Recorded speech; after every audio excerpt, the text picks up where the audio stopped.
Welcome to the Freedive Café, episode 16 with Aharon Solomons.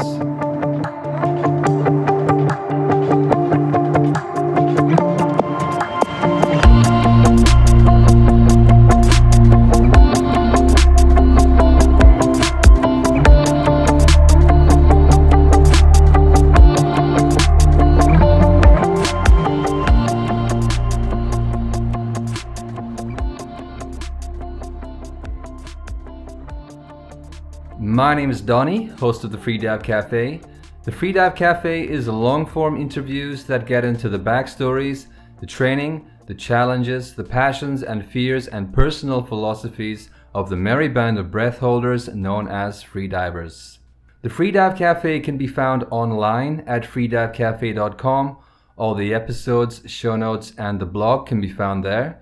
If you would like to contribute to the blog with the story of your freediving journey or some experience you have had or some knowledge you would like to share, you're welcome to contribute.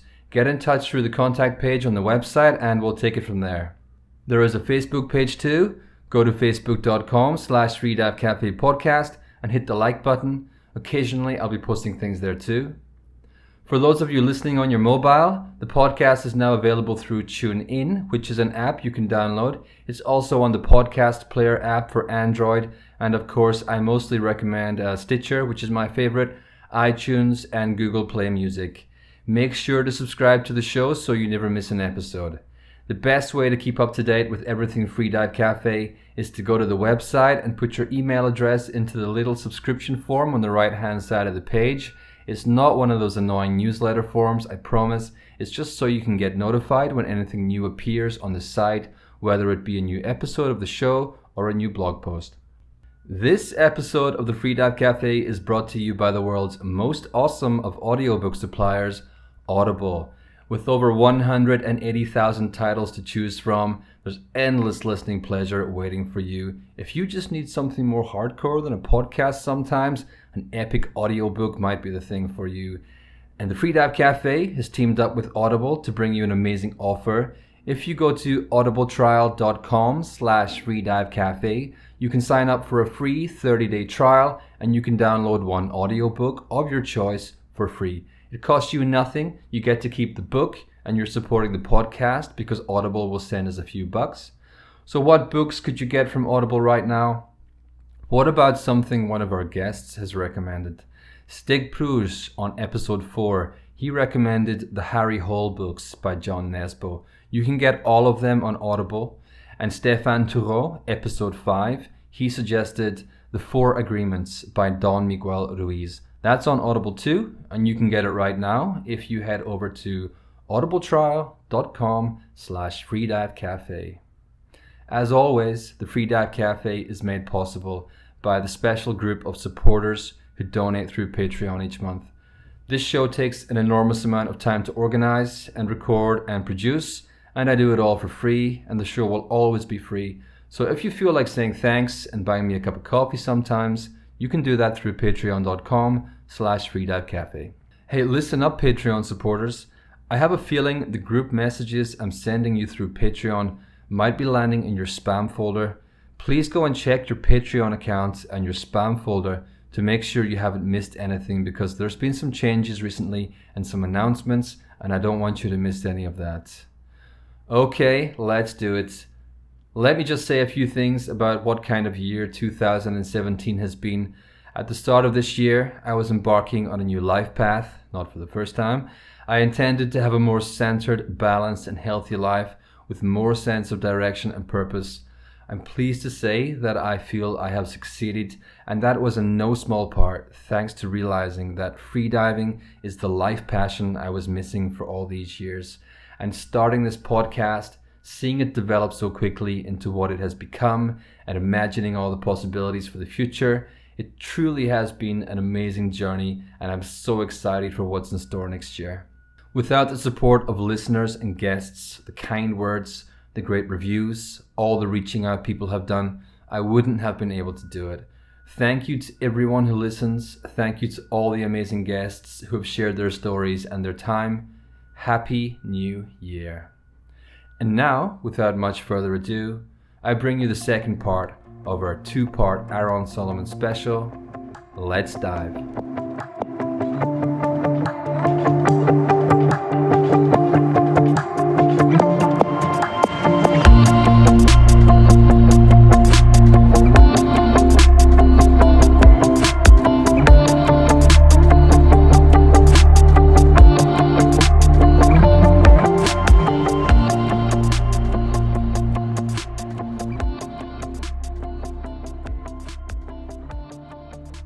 Okay, to get part 2 up and running, we start off by discussing the Diveye underwater drone, safety in competitions and the importance of slow progression.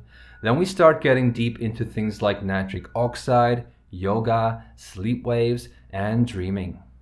So now that we're talking about safety, this year at the World Championships, it was...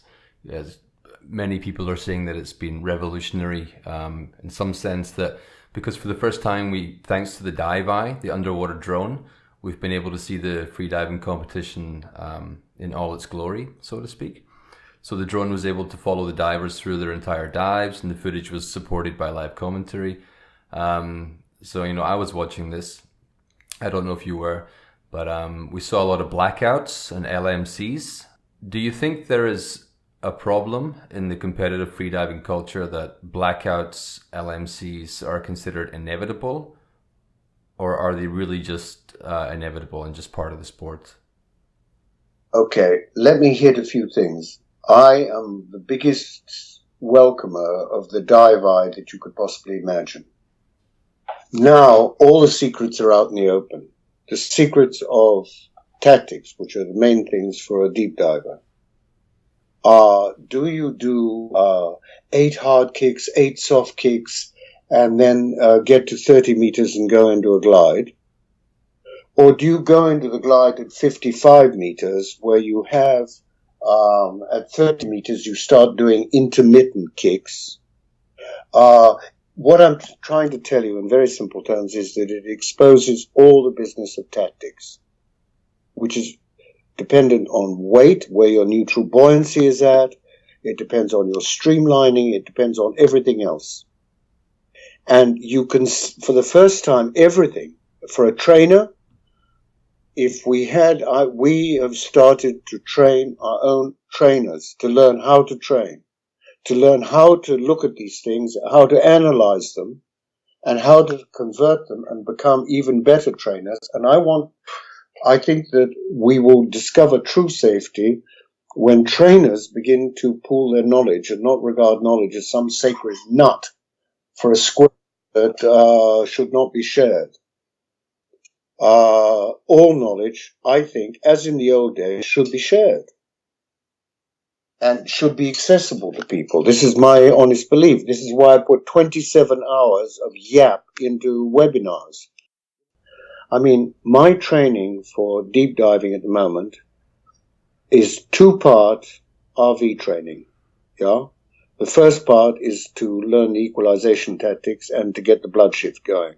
The second part is to learn what happens when you've got no more air to equalize with. Yeah. Now, after that comes something else. Head down variable. Because the one thing that's missing in RV training is speed. Real-time dive. So if a real-time dive is, let's say for the sake of argument, taking somewhere between 3 minutes 20 and 3 minutes 40, using the old scale of, meter a second shit, which is getting less and less relevant, but that doesn't matter.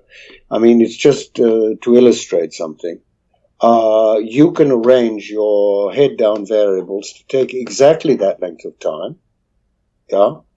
And so you've got exposure in real time, and it gives you unbelievable training when you've got all the techniques, and then you can do it. You've got the speed that you can bring in, where the equalization goes automatically. Everything's been shifted onto your automatic pilot. You don't have to think about it. It happens. You do not do it. It happens. When you've got to this stage, then you're ready to train for depth. And only then. Patience, persistence, and doing it gradually, systematically, and methodically. And this is the secret of it. Everybody's in a rush to do everything in 2 weeks today. No, I'm not in favor of that. Now, you asked me about blackouts and things. Roatan, the surface temperature was 30 degrees. Oh, and you want to get a dive reflex in 30 degrees? Did that occur to any of the geniuses? Did it occur to you that maybe the dive reflex would happen a bit later? Maybe too late for you? I mean, did that even occur to people that a part of the dive reflex, if you read up all the experiments of Per Schollander and people like that, happens between the difference between facial temperatures, cold water drowning reflex, and core temperatures. And hello, you come up hypoxic. Ooh, I wonder why. Is it not also the case, is it not another side to it that perhaps divers are also just pushing themselves way beyond their limits in the competition scenario? Yes, I do. I think that this is a huge factor, but I think, again, let's take lack of knowledge. The dive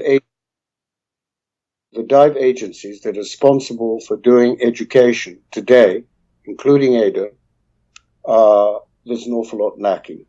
I'm sorry.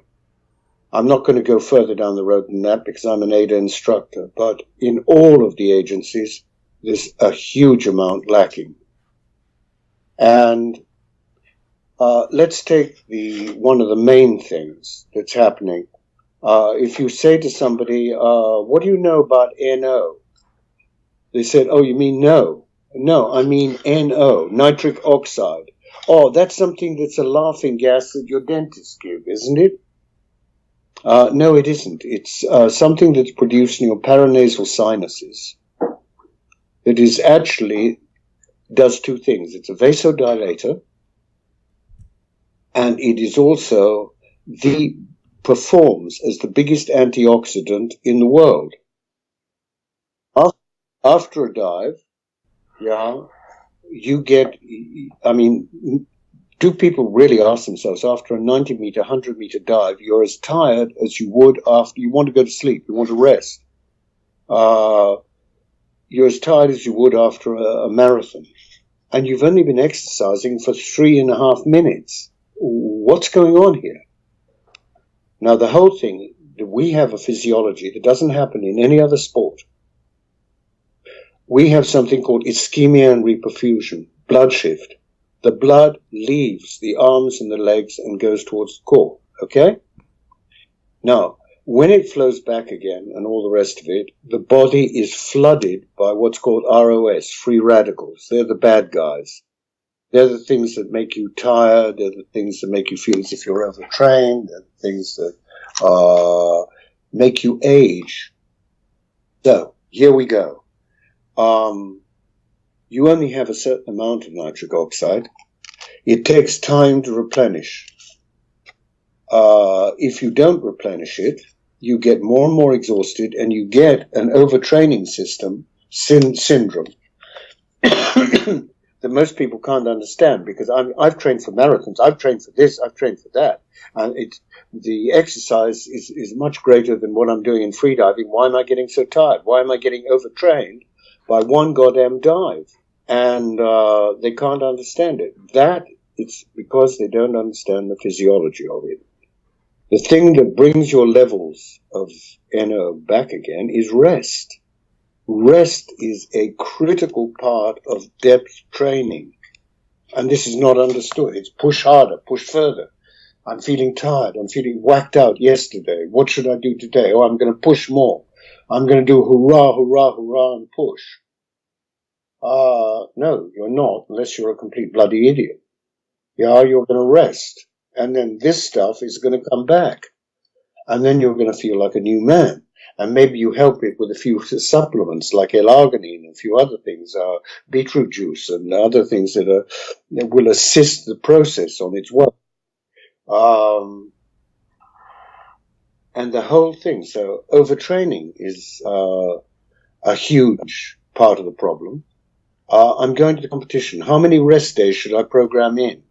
Oh, I think I can do 2 deep dives consecutively, and then maybe on the third day I'll have a rest day. Really? Really? No, not in my book. Yeah. I think I should go to a competition and do 3 disciplines. Really? Why not do 1 discipline really well instead of 3 disciplines badly? Are you trying to get the prize, the free Sunto computer or whatever it is? No, I mean, go for doing your maximum in the discipline of your choice that you love and you feel. Diving, above all, the messages I haven't got over, it should be pleasure. Every dive should be pleasure. You should come up with a smile on your face. When you go into the free fall, you've got nothing to do now. There's no sensation in God's earth except maybe jumping out of airplanes at greater height. Yeah, that compares with the liberation of the free fall. Yeah, and you should feel that with absolute joy and release. If you're having to worry about, when's the next alarm coming up on my computer? Oh, I should do this, I should do that, I should do the other. I'm sorry, guy, you're not trained. And you're nowhere near ready to do it. And it's the idea that, look, people, and I understand this. I understand it very, very well because I'm dealing with it all the time. People, a lot of them, don't have access to deep water. How do I train? This is why 90% of my training is either dry training or providing shallow water training, yeah, for people who have that problem, so that they can approach it and they can save time, so they're not coming to it and trying to pack anything into 5 days before a competition. And this residual volume training is perfectly suited to that anyway, isn't it? Look, residual volume training under certain circumstances you can do in a 4-meter dive pit, and I've trained people in that. Yeah, if you've got a quarry, a lake, a pond, yeah, all things are possible. But if you're thinking, oh, I need 50 meters to train in, well, good luck with that. Very few people have that easily accessible. I mean, living in Eilat, I do. I'm lucky. I'm a lucky little guy, but I do understand not everybody has that privilege. So it sounds like you think the problem is that despite the fact that the divers might have access to or actually have the intellectual information about the physiology, that they're not connecting it with the practical aspects of the freediving. Yes, I think you've hit it pretty much on the head. I think other things too. I think the whole mental issue is very, very important. How many times have I heard I was lying on the line and the countdown was going and I was trying to relax? Does anybody but me see that as a contradiction in terms? Try to relax? No, try and relax. If you know anything about yoga, yeah, yoga has 8 limbs. Yama, niyama, morality and ethics. It has asana, which are the physical part of yoga, the physical positions, etc., tying yourself in knots. It has pranayama, which is supposed to be the manipulation of cosmic energy through manipulation of the breath. And then you have pratyahara, dhyana, dhyana, and samadhi. Okay, well, let's leave samadhi to another lifetime in my case. Okay, let's leave that to somebody else.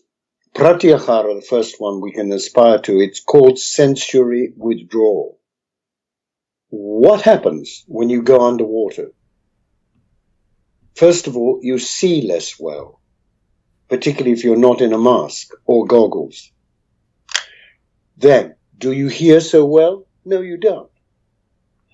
Do you feel so well? No, because the nerves in your extremities begin to retreat. If you've ever been in a bath too long, you'll be very familiar with that sensation.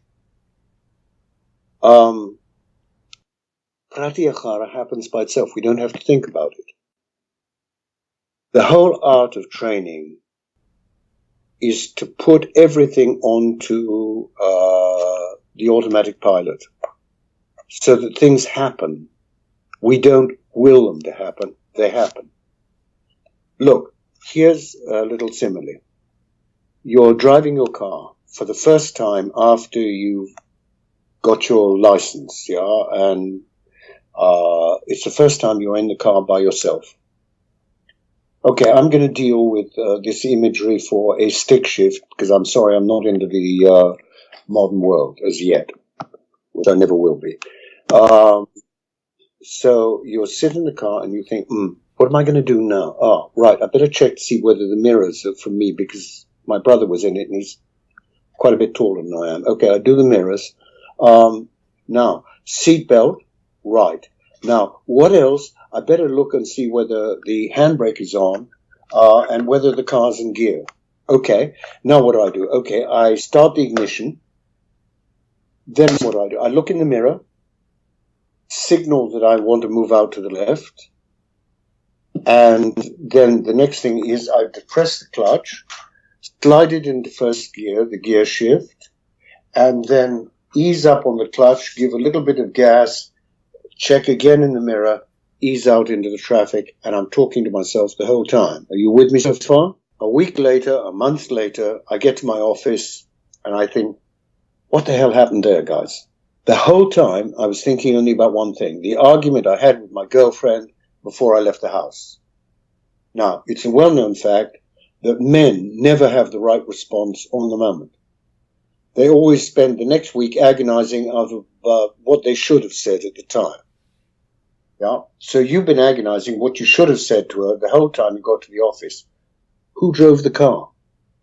Somebody drove the car, handled the traffic signals, handled the pedestrians, handled the other traffic, did everything.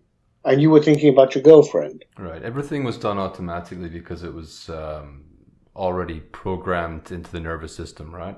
It was learned behavior. It went into your subconscious.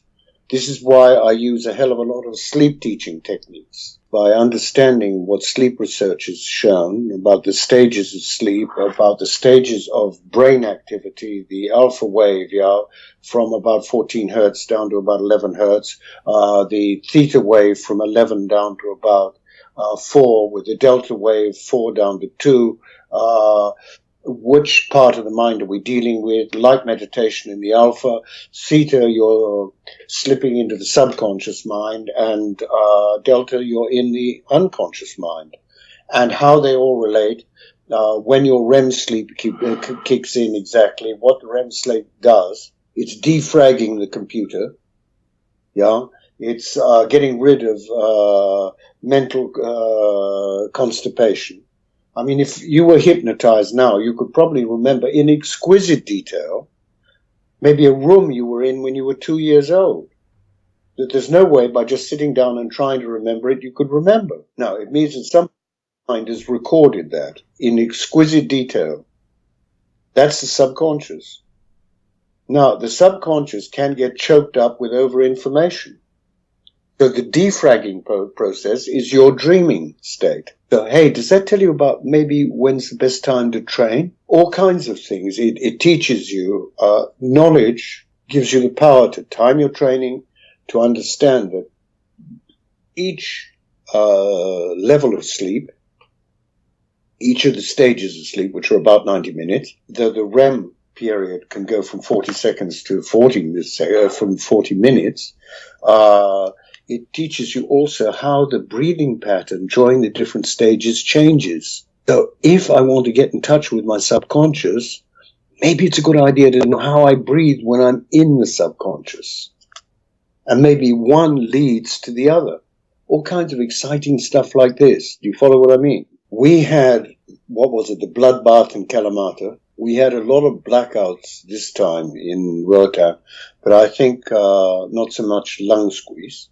But take into account, guys, that maybe your reflex you should be doing something about if you're dealing with warm water. And take into account that maybe that's going to affect your hypoxic states. So that was one of the major issues. And I was actually pleased that there were much less lung squeeze this time. I had 3 guys in that competition, 3 of my own students. Well, there was Aolin Wang, who took a silver in the first competition. He had, in the second dive, he was something like a few seconds over time for the protocol, and slight wobbly in the world competition, the one dive there, where there was a tiny facial dip, and that was caused by not understanding narcosis. But, I mean, he's very new. I mean, he is maybe the fastest diver that we've been. I mean, he started training with me, a year and a half, 2 years ago at the most. He was at 67 meters and then 70 meters, and he was squeezing and blacking out and having the rest. And now he's doing 105 meters as clean as a whistle. And okay, he's wrestling with narcosis. But, I mean, that's overcomeable. If I sent him to Tomsk for 6 weeks, he would go forward like nothing on earth. If you sent him to where? Excuse me? Tomsk is an interesting university in Russia where they have the trainers who train the whole of the Russian fin swimming team, who are the world experts. Yeah. And people come out of 6 weeks of training there, new people, in style. Swimmers have an axiom. A 1% improvement in style is a 1% improvement in results. You can invest a 30% improvement in fitness, but if you haven't improved your style, you may be doing it in a lot of waste of energy, and you may have no improvement. So technique is incredibly important. Tactics are incredibly important. Learning how to be a trainer and how to put all the pieces together with all the knowledge that goes behind it is incredibly important. Where do we have it in our education system today? Most people educate themselves beyond the 4-star AIDA course on the web. And the web is a gossip machine, no more, no less. Continuing the more esoteric theme, we look more closely at yoga, pranayama, and related practices, and what they can ultimately yield for a freediver. The one thing that I did want to go into a little bit deeper was you traveled to India at some point and you practiced yoga. Yeah. I saw that you traveled to Mysore. Did you study Ashtanga Vinyasa at Patabi Joyce's place? Yes, I did. Okay. What did you make of the whole thing? It was a money machine. A money machine, yeah. I went there with a mission. I realized that I was as stiff as a board. I was 58. And I wanted to learn first series only. I didn't want to become a yoga instructor. I was not interested in the Yoga Sutras or, Patanjali or anything else. I was interested in getting flexible enough to be able to move myself in a feasible fashion. And from that point of view, I think it was very valuable. Could it have been improved on? I think definitely. I later went to people like Venkatesh, which is a big improvement. I learned some also useful techniques from BNS Iyengar, the one who teaches in the temple in Mysore. I'm more interested in the limbs beyond asana at this point. I've heard you talking about pranayama before. Are there lessons that you learned in pranayama if you were, you said you studied with BKS? Did that become a big part of your preparation or complementary to your freediving training? BNS, by the way, there's BKS and yes, BNS, yeah. Yes, I learned all the usual techniques that he was talking about. And Vishnavriti pranayama, Samavriti pranayama, Anurovedama, blah, blah, blah, blah, blah, blah, blah, the works, yeah? Were they relevant to freediving? No, I don't think so. The one that was most interesting for freediving was one that Venkatesh put the biggest influence on, which was Anurovedama. Now, that is just slowing down the breath. Just very gradually over an extended period of time, lengthening the inhales and the exhales. Exactly. And I use that for training people for some time, and it's more applicable to certain disciplines than others. So from a physiological point of view, I mean, I have my own theory about this, but what do you think makes that exercise so effective? Well, I think it brings down the entire metabolism, the whole metabolic rate. I think that you approach levels of hibernation. I saw in Dharamsala a Tibetan monk. Okay, nobody's going to believe this, so it doesn't really matter. It was in French, a French who stopped his heart and brain activity for 13 days. If we look at, what's his name? I've got it in my book. There was a yogi in America who also in front of a cardiologist stopped his brain activity for 24 hours. Now, he stopped his heart for 24 hours, for an hour, and stopped breathing for an hour and stopped his heart. And he was asked by the eminent physiologists who were there, how did you do this? And they were expecting an answer, about I meditated on Shiva, or I meditated on Hanuman, or whatever else you like.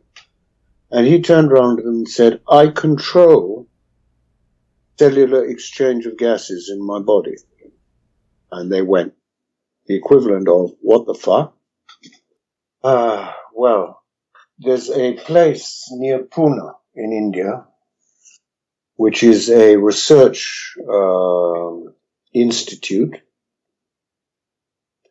which is under wraps by the Indian government. You'll be lucky to get any information about it whatsoever, where they have been doing for years research on the yogis, and on yoga. It's stone's throw from Pune. It was a lot of money went into it when the Russians and the Indians were in bed together, and India started its infant space project. The Russians also became very interested in it and put a lot of money in the place. And it had very strong security clamps on it, which still exist. There's some very interesting stuff on that. The most interesting state is the state of hibernation. I can see further down the line that we are going to be able to, I've been looking at next generation but two, the things that they're going to face in freediving. I mean, there are eminent freedivers today who have said we are approaching the limit of we're approaching our limits. Wow. In the length of time I've been around, haven't I heard that one before? Yeah. And I don't think we're anywhere even bloody well close to them. You think that it's just that maybe the time is coming for not just an improvement in style or technique, but a paradigm shift in the way that we do this whole freediving thing? Yes, I do. This is why I think that freediving is more than just a sport. I think it is, it's going to change levels of consciousness that no other sport can even come close to. Climbing also has additions into this thing. I asked an eminent physiologist called Erika Shagatai, who I'm sure you're familiar with, do you think we can change our percentages of hemoglobin and myoglobin in the body? Because myoglobin is what all the really deep diving cetaceans and pinnipeds and everything else use as a reservoir of oxygen. Right, myoglobin stores oxygen in the muscle tissues itself. Exactly. So a lot of answers I was getting was, oh, no, that's written in the DNA and you can't do anything about that. And Erika came back to me about a year and a half ago and said, listen, I was in the Everest base camp. And climbers who were acclimatizing for extreme altitude exhibited changes in the levels of myoglobin and hemoglobin. And it's exactly repeating something else. In 2008, she was doing checks on spleen contractions, and when the dive reflex kicked in for people at the international competition in Sharm el-Sheikh, she was doing ultrasound on them. Dry, of course. And she got a very good picture. I mean, her papers on that are illuminating. And I said to her, do you think we can alter how many warm-ups we need? And she said, I think so, but I'd like your opinion. So about that time, we were wrestling with people who really wanted to go very deep on no fins. Now, a no fins diver wants the thinnest suit he can possibly get away with, so that he has to wrestle with the least amount of weight coming up. Okay, fair enough. That meant not exposing yourself to long periods of warm-up where you might get cold in the water. Agreed? So that meant getting the dive reflex happening earlier. So anyway, we overcame that one with training, and Erica and I were in conversation with each other, and have been for a long time. And it becomes apparent that a really elite freediver can bring on the beginning of the spleen contractions by merely visualizing the dive before it. Yeah? No big surprise. Now, do we need, in certain terms, going back to yoga, meditations? Take the Tibetan technique of meditation on the nature of mind, where the mind looks at itself, which is a very advanced technique. Do we need to be experts in this? I don't think so, at all. And that we, no more than I think we need to drink 3 blue-green smoothies before we go in the water. I'm kind of allergic to this because I think a lot of things happen the moment we begin the dive. It's a trigger for it. Don't even try to relax before that. Think about your breath. Okay, if the mind gives away from the breath and gets distracted or anything, don't worry about it. Don't stress about it. Because know that everything is going to happen when the conditions are right for it, and the conditions are right the moment your feet leave the surface. There's so much little things we can do, but the big ones are all about controlling myoglobin, hemoglobin ratios. They will be about going into a state of hibernation, which is virtually what happens with Anula Viloma. Yoga Nidra may be one of its most greatest contributions, I feel, in freediving today. I mean, it may have much bigger ones later on. Yeah, I mean, for example, the body scanning and the placing the awareness on different body parts during Yoga Nidra is kind of something that I do when I'm breathing up. So I guess I'm applying something of that to my freediving training. But you think potentially it could go a lot deeper than that? I think it can, definitely, because I think that Yoga Nidra, its main contribution at the moment, is in the area of what I told you, putting action onto the automatic pilot of the subconscious. I mean, here we are. Don't forget that it was kind of invented in Bihar by a monk who was in, well, they certainly didn't have electricity or air conditioning. He was in the top of a mud building, and he got very hot and drowsy during the daytime and slipped off to sleep. And underneath were students who were chanting the Bhagavad Gita. As it turned out, he didn't know the Bhagavad Gita. But one day he came to his senses, realizing he knew the whole of the Bhagavad Gita. And we have there a transfer of knowledge.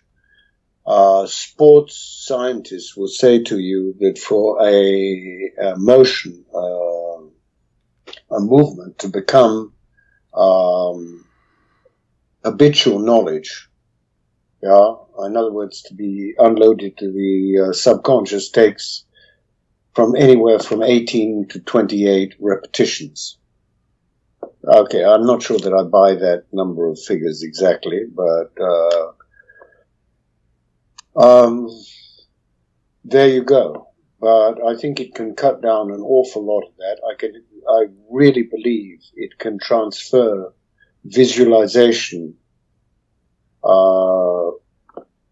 into the subconscious in a very real sense, that you can practice the dive outside of the water. I have a lot of use for visualization. I have not so much use for classical meditation. We talk about flow consciousness. We talk about the thing of distraction that Natalia Molchanova talked about. We talk in terms of focus and dispersion, which is what I talk about. I come from a background of doing a lot of pretty high-level shooting. And anybody who's done a lot of rifle or Olympic pistol shooting or something else will know that you can maintain focus for only 2 or 3 seconds at the most, sharp focus. After that, the focus begins to disperse, and you begin to get more active peripheral vision. And if you read a brilliant book that I recommend to all my students called Zen in the Art of Archery, it's a very slim book about a Japanese professor who went to Japan to study the traditional art of archery and his experiences there. Sorry, a German professor who went to Japan doing it. Yeah, and wrote about it very well and very systematically. He's talking about a lot of mental activity that we can learn an enormous amount from in freediving as well. And again, these are books, it's sort of essential reading for trainers. As I say, one of the most confusing things to do is to link all these things together into a sort of cohesive and something that makes sense. There's a lot coming from different fields, different areas, whether it be, hypnosis or yoga or the latest research in physiology. Freediving they can all be tied together to benefit us in our freediving, but at the moment nobody's really systematized it in a sense, and there's still so much to know as well. It's only the tip of the iceberg, I believe. Yeah, look, there's been a miserable amount of real research done on freediving, a miserable amount, and a lot of that gets periodically outdated. I mean, all the stuff that was done on the physiology of freediving and lung squeeze in the 60s is today absolutely not relevant. Yeah, pretty useless. Absolutely. So the scientists are discovering incredible things. Today, you have to keep up with what's happening there, I feel. Communications between sperm whales. What that has revealed is a different world. Why the hell we're bothering to do space research, I cannot even begin to get my head around. Because so much in miracles that would lead to a transformation here if we don't succeed in murdering everything around us first. I think it's incredibly exciting at the moment. I would like to spend time, when I have the time, giving my little contribution of what I think in my tiny opinions, and knitting them all together. It's one of my main tasks in front of me in the next couple of years. So is this this is something of a short-term and long-term goal for you, is to systematize some of this information and make it more coherent and make it available to people?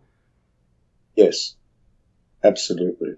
What I'm involved in right at the moment, and I mean, as much as I can, I have to make clear that a lot of my stuff comes from observation and conjecture. It does not come from hardcore science. When it does come from hardcore science, I do quote it as hardcore science, but an awful lot of what I'm talking about is observation and conjecture. Now we talk about packing and its potential and the implications of packing with regards to decompression sickness and nitrogen narcosis, and how that compares to the potential of empty lung training and RV diving. The case, on things, even take the case on packing. Are we for it? Are we against it? Is it an advantage? Is it a disadvantage? First of all, if we increase our lung volume, if we could, by let's say 1.5, 2 liters. Yeah, let's say we jump from 6 liters, I'm just throwing out figures, to 8, or even 8.5 with packing.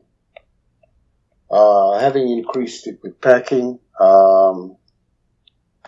but we still have a 25% RV.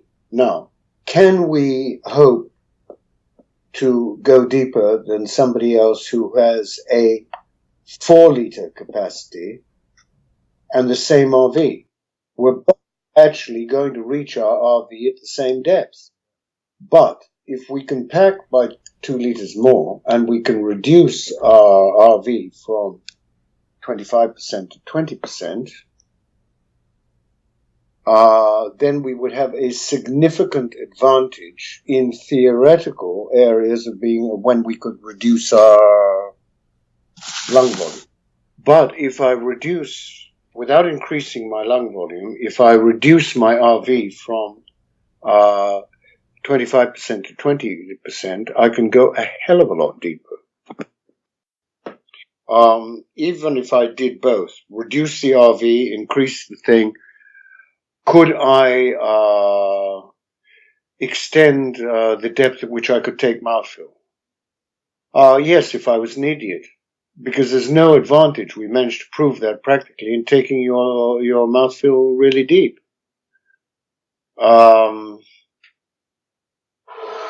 Then we have the other thing. Would that delay the onset of blood shift if I was packed up like a nutcase? Yes, it would. Do I want that to happen? No, I don't. Now, the other thing is, what about decompression sickness? What about narcosis? Do I really want to carry more air down there? Is there a reason why sea lions, pinnipeds, all the rest of, cetaceans, all the rest of them, dive on empty lungs? There's a reason for it. And that reason is all concerning decompression sickness. So, I feel that we'll be doing more and more and more diving on empty lungs once we've solved the conundrum of how you equalize head down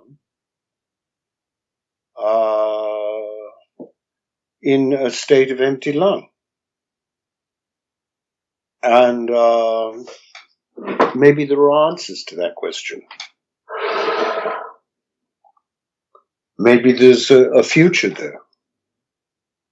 An Australian guy, I can't remember his name, Barnett or something, or Barnes, did a very nice dynamic no fins dive, I believe. Dynamic no fins dive in England, something like 150 meters, and he was doing it on either very deep FRC or RV. RV is training. It does come fairly quickly. Look, I'm an old feeble cucker with a lot of physical injuries, shoulders, knees, hips replaced, all the rest of it. And on empty lungs, I can still manage to hold my breath for 4 minutes. Yeah, which is fairly respectable. It makes one ask the question, why would people train on full lung static for depth? When up to 30 meters, you're going to be virtually empty lung. Okay, to carry us through to the end, we're going to touch on nutrition and explore allergies in depth. We'll hear about the importance of good style and technique, what effect smoking has on freediving, and a little bit about high intensity interval training, hypoxic training, and CO2 tables. What about nutrition, Aaron? Do you think that there's a dietary lifestyle or a way of eating that is best suited to freediving? Is there some kind of nutritional profile that's optimal, or do you think there are things that we eat commonly that are negatively impacting our breath holding and our diving?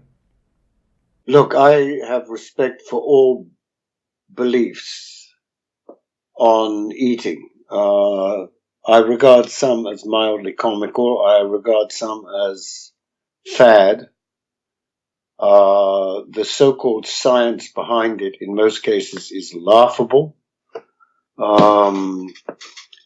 I don't think there's any science that has disgraced itself so much by doing so many about turns in such a short period of time in my life than so-called nutritional science, to be honest.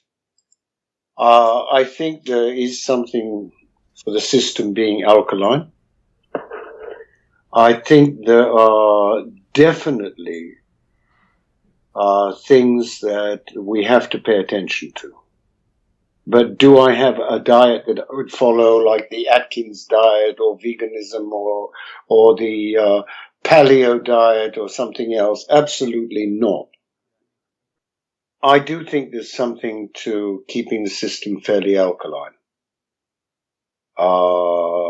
I do think more than anything else, the most important thing is avoiding allergies. And a lot of the allergies, when we're trying to avoid allergies, because they are the biggest question in freediving of all, and one that is the least understood. All of us have allergies. And you don't have one allergy. You may have one allergy that is dominant. You may have one allergy that could kill you. But basically, allergies build up like water behind a dam. I'm allergic to household dust. The level goes up. I'm allergic to cats. The level goes up.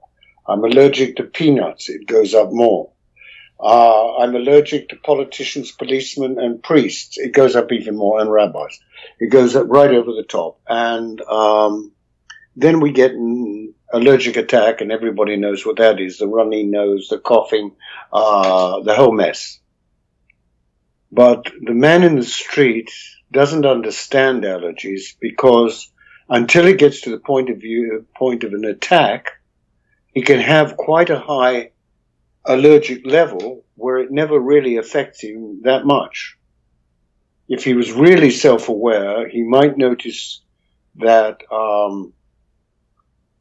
the dominant nostril in breathing does not change every 90 minutes as it should, that he's breathing predominantly the whole time out of one nostril, all kinds of bullshit, yeah? Anyway, why is this so important?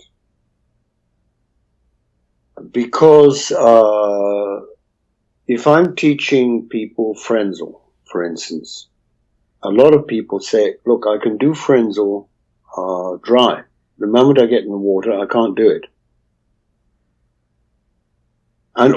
So my first question is, when did you last have your eustachian tubes and sinuses examined by a doctor? I'm not talking about a doctor putting a light into your ears saying, equalize, oh yes, your eardrums move, you're okay.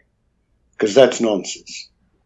But putting a flexible optic up your nose, investigating eustachian tubes and sinuses can tell you a hell of a lot. 1, if you've got polyps. 2, if you've got a chronic infection. 3, and most importantly, whether you've got a strong probability of postnasal drip. That means that the sinuses, short of an attack, in order to protect themselves, are dripping down into where? The eustachian tube. Oh, I've got one ear underwater that equalizes perfectly and the other one jams up. What do I do? happened to one of my divers at the moment in competition. So I said, look, go to the doctor, get him to prescribe the correct, from the point of view of the Olympic Committee and all the rest of the thing. There's a type of steroid that is specific for the treatment of this, that is at a lower level, that you're not going to be disqualified even if you were tested, you had a blood test and all the rest of it. But it will do away with the problem for the time of your deep diving or competition. He did, it did.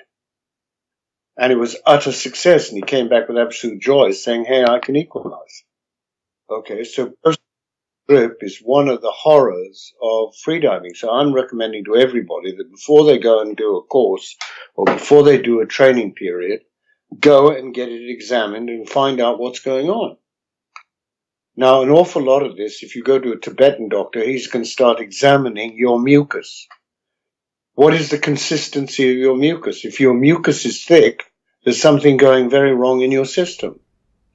The color of your mucus, everything else. If you've got thin, clear mucus, yeah, you're in the right direction. And it's telling you an awful lot about your health. Now, what are the other things about diet? Basically, your immune system. So basically, I think of diet as reinforcing your immune system, which is one of the things that keeps the allergies at bay. So if you like it, I'm arguing from the negative to the positive. From allergies, which are negative, yeah, into how do we prevent allergies by not eating certain foods, like it may be lactose, it may be gluten, it may be other things. Get tested, get an allergy test, find out what you're allergic to.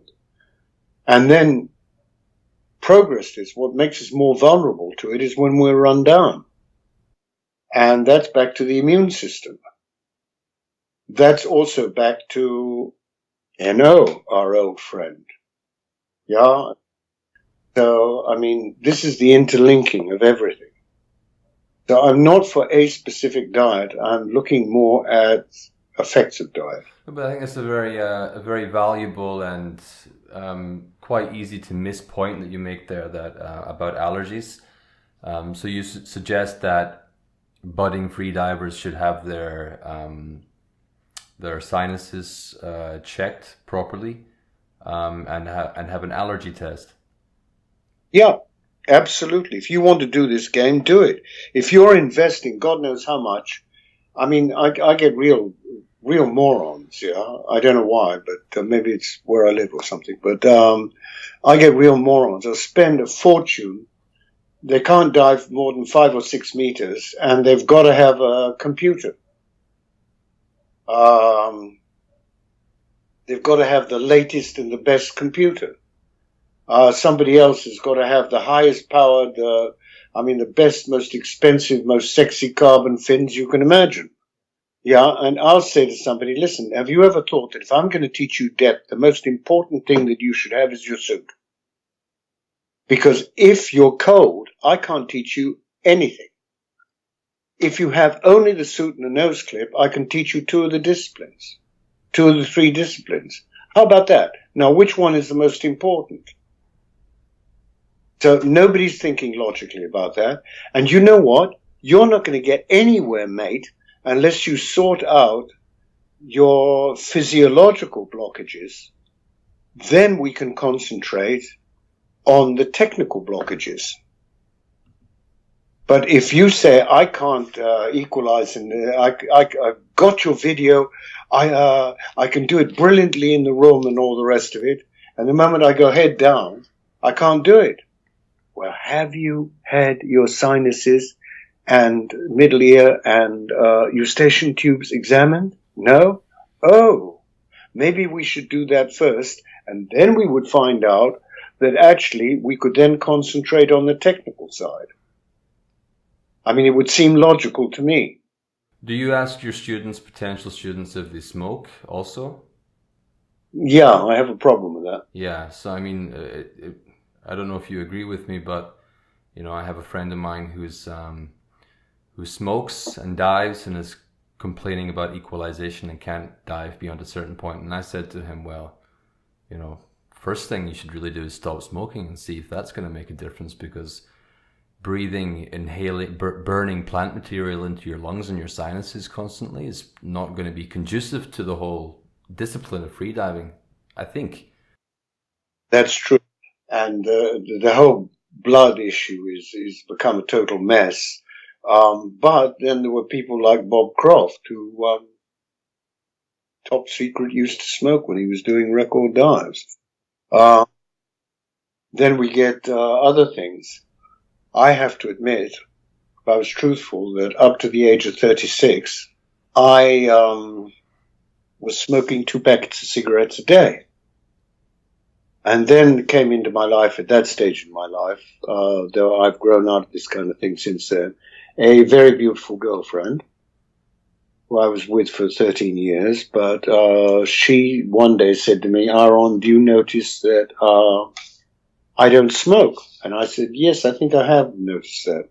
So she went inside the bedroom and locked the door and said, look, you can come in the moment you give up smoking. So I sat outside the door in intense meditation for about 5 seconds. And I've never smoked. That was it. You have to decide what's important in this world. Yeah, I mean, I had a brilliant student called Lee Donnelly. I was just visiting him in England, who held the British records. He was smoking then, he's still smoking now. A lot. But one has to ask oneself, what could he have done if he wasn't smoking? Very often, this is a question you have to ask yourself about all sorts of things. Because there was an argument many years back about style in monofiny. And when people understood that most of us, particularly men, do not have the flexibility to acquire a good monofin style, even those who even understand the monofin style, let's begin with that. And then you look at people and like Herbert Nietzsche, who was a world record holder and had the most appalling monofin style. And everybody says, well, it can't be that important. You cannot teach somebody that they want to buy monofin. Should I buy a stiffer fin or a more flexible fin? And where should the fin flex? Well, this is depending on your amplitude and your style. And your amplitude is going to dictate your rhythm as well. And what is the most energy saving? We have to say that style dominates. Yeah. Take a look at Michael Phelps. Have you ever seen his training videos? He's in the deep end of a pool with an 8-kilo weight belt on. Yeah. And with his hands above his head, he's pushing off the bottom and then without any fin, kicking up and coming out to the base of his bottom out of the water.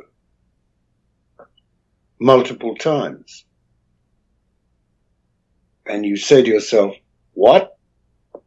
He's got a Chinese guy who's a top swimmer looking at him, and then the Chinese later tries to do it with a 2-kilo weight belt, and he's pulled out and nearly has to be revived on the edge. We understand that style, and even small changes to style, are absolutely critical. Yeah. And in energy saving and everything else. And style is something that can be worked on endlessly as well, isn't it? It can be fine-tuned deeper and deeper and deeper. It's hard to train yourself in style. I don't. There are Chinese trainers on the mainland who are very good, because the Chinese are the Russians' main competitors in fin swimming. There used to be an old argument that they're going for speed. What's it got to do with freediving? On the contrary, it's the epitome of freediving. Because they have to go, look, there's an old naval axiom saying that if you have a boat and you increase the power by 50%, you may gain a bit. Probably not a hell of a lot, and certainly not as much as you'd expect to gain, and certainly nowhere near 50%. But if you cut down drag by 50%, you will get a 50% improvement in performance. Swimmers understand this well. That's all about cutting down drag. Expert fin swimmers, like the world champions in Russia today, have got generations of trainers behind them. Literally generations of them who they've been working on the fine points of how to reduce drag until it's a fine art. And when you get them married, because in the Russian training institutes, for instance, in Tomsk, they had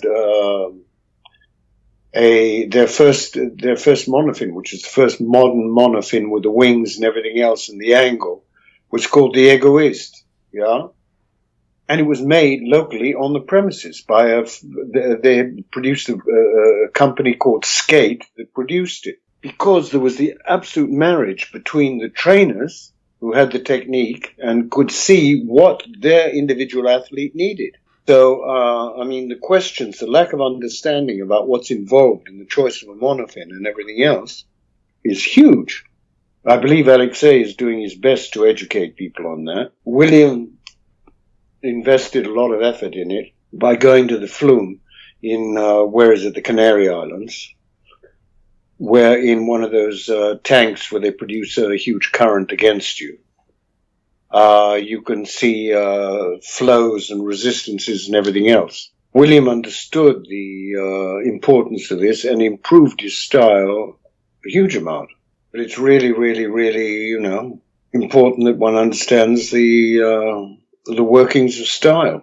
I saw that you opened some high altitude training venue in Santa Rosa, New Mexico. Time ago, yeah. Yeah. So do you think that high altitude training or simulated high altitude training is a key to advanced freediving training as well? Look, I know Martin Stepanek experimented oxygen tents and stuff like that. We were in correspondence at that time. The trouble about altitude training is that the effects don't last, and your timing would have to be very good. It's a very complicated. Personally, I would look for what is going to produce the results that you want to produce and have a lot longer term effects than the altitude tents and the current instruments that are supposed to do something for you. So what do you think about hypoxic training with masks, this kind of thing, high intensity interval training with reduced oxygen, that kind of thing? Okay, I was talking about that 25 years ago, and we did quite a lot of experiments with that stuff. Personally, you have to be very careful, because another one of my bugbears is this. I got a lady in 2 years ago here for an instructor's course. Lena says it was before that, maybe 3 years ago. Now, she had been a national record holder, and she had been doing 205 meters dynamic, which is a very respectable distance for a lady. I asked her when she got her first contractions, and she said after 40 meters. That means she had been doing 160 odd meters on contractions. It damaged her psychologically, but she'd been training wrong. She'd been doing extreme CO2 tables, and that's something I certainly steer clear of, hugely. That's a bullshit way to train. You have to train CO2 in balance with other factors. And extreme CO2 tables are only going to do one thing. They're going to give you earlier contractions, or do nothing, depending on how extreme you want to go. There are ways of training extreme lengths and stuff. Probably one of the most intelligent proponents of all this who I know is Matt Molina. We've had very long conversations about all these things. And I very much respect his views on the thing too.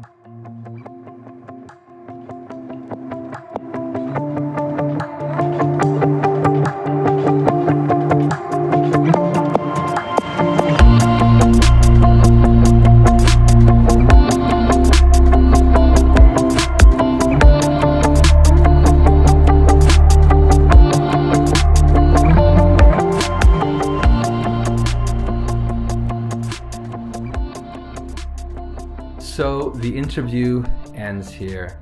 Aharon, Alina and I went on to talk for a good long while, and although it was thoroughly enjoyable, it was mostly about cats and other non-freediving related topics, so I've decided to spare your ears and leave it at that. I've really done my best to extract the most interesting content from this epic conversation, but I understand that much of what Aharon talks about may raise more questions than answer them, so if you have any questions for Aharon, let me know and I'll keep track of them, because I'm sure it won't be too long before Aharon and I get together again and maybe we can answer some of those questions for you guys. That's it for 2017. It was epic and 2018 is dawning and I can't wait to see what that brings. Don't forget to subscribe to the show so you never miss an episode, and above all, dive safe.